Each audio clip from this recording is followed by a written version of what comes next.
Setiap makhluk yang hidup di bumi ini memerlukan ruang untuk melangsungkan kehidupannya. Tanpa adanya ruang, maka manusia dan semua makhluk hidup lainnya tidak memiliki tempat untuk hidup.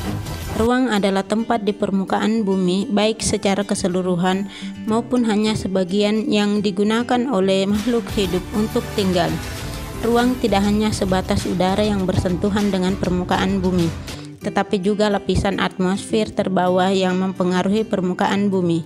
Ruang juga mencakup perairan yang ada di permukaan bumi, yaitu lautan, sungai, dan danau, dan di bawah permukaan bumi, yaitu air tanah, sampai kedalaman tertentu. Ruang juga mencakup lapisan tanah dan batuan sampai pada lapisan tertentu, menjadi sumber daya bagi kehidupan. Berbagai organisme atau makhluk hidup juga merupakan bagian dari ruang. Dengan demikian, batas ruang dapat diartikan sebagai tempat dan unsur-unsur lainnya yang mempengaruhi kehidupan di permukaan bumi. Setiap ruang di permukaan bumi memiliki ciri khas tertentu yang berbeda antara suatu wilayah dan wilayah lainnya. Tidak ada satu lokasi pun yang karakteristiknya sama persis antara satu dan lainnya. Karakteristik inilah yang kemudian menciptakan keterkaitan antar ruang di permukaan bumi. Indonesia sebagai suatu wilayah di permukaan bumi juga memiliki karakteristik tersendiri yang berbeda dengan wilayah lainnya. Dengan adanya perbedaan karakteristik ruang di permukaan bumi, maka setiap ruang dapat memiliki keterkaitan dengan ruang lainnya. Pernahkah kalian pergi ke pasar atau toko swalayan? Apakah semua barang yang dijual berasal dari daerah kalian? Barang-barang apa saja yang dihasilkan dari daerah kalian, dan barang-barang apa saja yang didatangkan dari daerah lainnya? Berbagai ruang di permukaan bumi memiliki karakteristik yang khas. Karakteristik yang khas tersebut dapat berupa tanah, batuan, tumbuhan, dan lain-lain yang berbeda dengan tempat lainnya. Mungkin saja ada satu atau beberapa komponen dari suatu ruang yang juga ditemukan di tempat lainnya, tetapi akan ada komponen lainnya yang berbeda. Misalnya, jenis batuan di suatu tempat ditemukan di tempat lainnya, tetapi jenis tumbuhannya berbeda. Perbedaan karakteristik ruang tersebut menyebabkan adanya interaksi antar satu ruang dengan lainnya. Karena setiap ruang membutuhkan ruang lainnya untuk memenuhi kebutuhan hidup. Contoh, wilayah pegunungan umumnya merupakan penghasil sayuran, sedangkan daerah pesisir menghasilkan ikan laut. Penduduk daerah pantai membutuhkan sayuran dari daerah pegunungan, dan sebaliknya, penduduk dari daerah pegunungan membutuhkan ikan dari penduduk daerah pantai. Kedua wilayah kemudian saling berinteraksi melalui aktivitas perdagangan. Interaksi antar ruang dapat berupa pergerakan orang, barang, informasi dari daerah asal menuju daerah tujuan. Menurut Bintaro, interaksi merupakan suatu proses yang sifatnya timbal balik dan mempunyai pengaruh terhadap tingkah laku, baik melalui kontak langsung atau tidak langsung.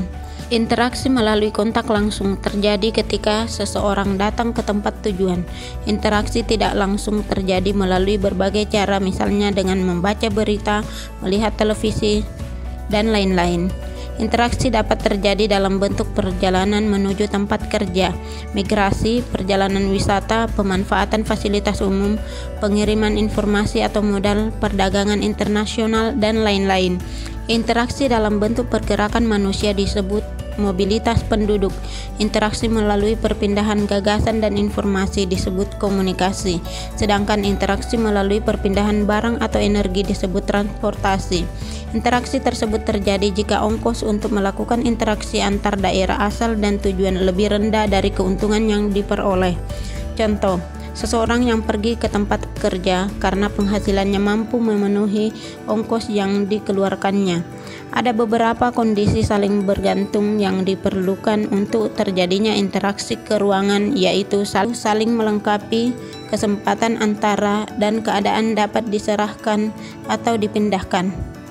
Kondisi saling melengkapi terjadi jika ada wilayah-wilayah yang berbeda komoditas yang dihasilkannya. Misalnya, wilayah A merupakan penghasil sayuran, sedangkan wilayah B merupakan penghasil ikan. Wilayah A membutuhkan ikan, sedangkan wilayah B membutuhkan sayuran. Jika masing-masing memiliki kelebihan, maka wilayah A melakukan interaksi dengan wilayah B melalui aktivitas perdagangan atau jual beli.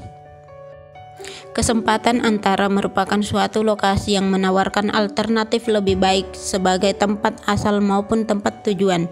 Jika seseorang akan membeli suatu produk, maka ia akan memperhatikan faktor jarak dan biaya untuk memperoleh produk tersebut. Contoh, wilayah A biasanya membeli ikan ke wilayah B, namun kemudian diketahui ada wilayah C yang juga penghasil ikan. Karena wilayah C jaraknya lebih dekat dan ongkos transportasinya lebih murah, maka pembeli ikan dari wilayah A akan beralih membeli ikan ke wilayah B. Akibatnya, interaksi antara wilayah A dan wilayah B melemah. Kemudahan transfer. Pengangkutan barang atau juga orang memerlukan biaya. Biaya untuk terjadinya interaksi tersebut harus lebih rendah dibandingkan dengan keuntungan yang diperoleh. Jika biaya tersebut terlalu tinggi dibandingkan dengan keuntungannya, maka interaksi antar ruang tidak akan terjadi. Kemudahan transfer dan biaya yang diperlukan juga sangat tergantung pada ketersediaan infrastruktur atau sarana dan prasarana yang menghubungkan daerah asal dan tujuan. Jalan yang rusak dan sulit untuk dicapai akan mempengaruhi kemungkinan terjadinya interaksi, karena biaya untuk mencapainya juga akan lebih mahal. Sebagai contoh, seorang akan menjual sayur dari wilayah A ke wilayah B, namun jalan menuju wilayah B mengalami kerusakan sehingga tidak bisa dilalui. Akibatnya orang tersebut tidak jadi menjual sayuran ke wilayah B.